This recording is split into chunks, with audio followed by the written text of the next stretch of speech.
Assalamualaikum warahmatullahi wabarakatuh. Hai adik-adik, perkenalkan nama kakak Helen Agustin dari PGMI 5C IAIN Curug. Jenis-jenis membaca. Baiklah, sekarang kita akan membahas tentang jenis-jenis membaca. Jenis-jenis membaca, yang pertama ada membaca nyaring dan membaca dalam hati. Membaca nyaring merupakan kegiatan membaca dengan cara mengucapkan atau menyuarakan bacaan yang kita baca dengan menggunakan intonasi dan lambang-lambang bunyi yang harus kita perhatikan. Kemudian, membaca dalam hati merupakan kegiatan membaca tanpa perlu mengeluarkan suara dalam hati. Selanjutnya, yang kedua ada membaca ekstensif dan membaca intensif. Membaca ekstensif merupakan membaca yang dilakukan secara luas.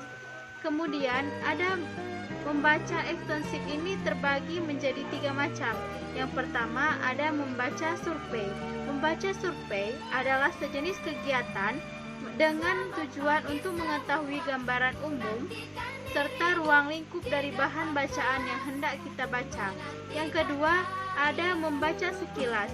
Membaca sekilas merupakan jenis membaca yang membuat mata bergerak dengan cepat, melihat dan memperhatikan bahan tertulis untuk mencari dan memperhatikan bahan tertulis. Yang ketiga ada membaca dangkal. Membaca dangkal merupakan kegiatan membaca untuk memperoleh pemahaman yang dangkal atau tidak terlalu mendalam dari bahan bacaan yang kita baca. Yang ketiga ada membaca intensif. Membaca intensif merupakan kegiatan membaca yang dilakukan secara seksama.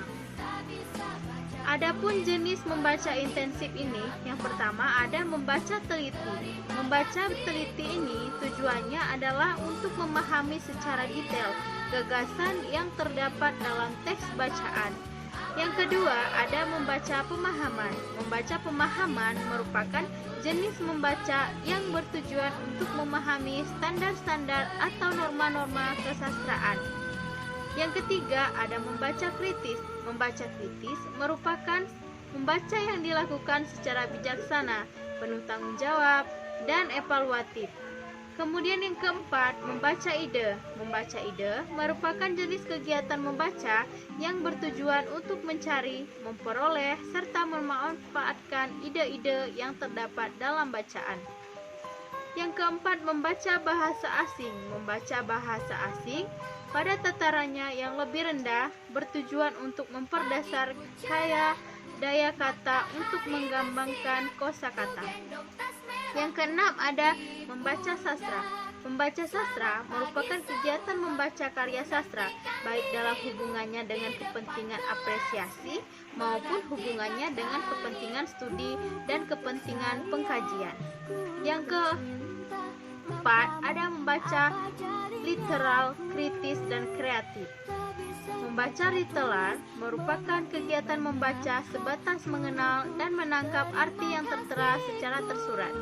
Membaca kritis adalah membaca yang dilakukan secara bijaksana, penuh tanggung jawab dalam evaluatif serta analisis dan bukan hanya mencari kesalahan belaka. Membaca kritis merupakan kegiatan membaca untuk mendapatkan penilaian yang adil dan bijaksana. Ya, itulah materi kita pada hari ini. Lebih dan kurangnya saya mohon maaf. Wassalamualaikum warahmatullahi wabarakatuh.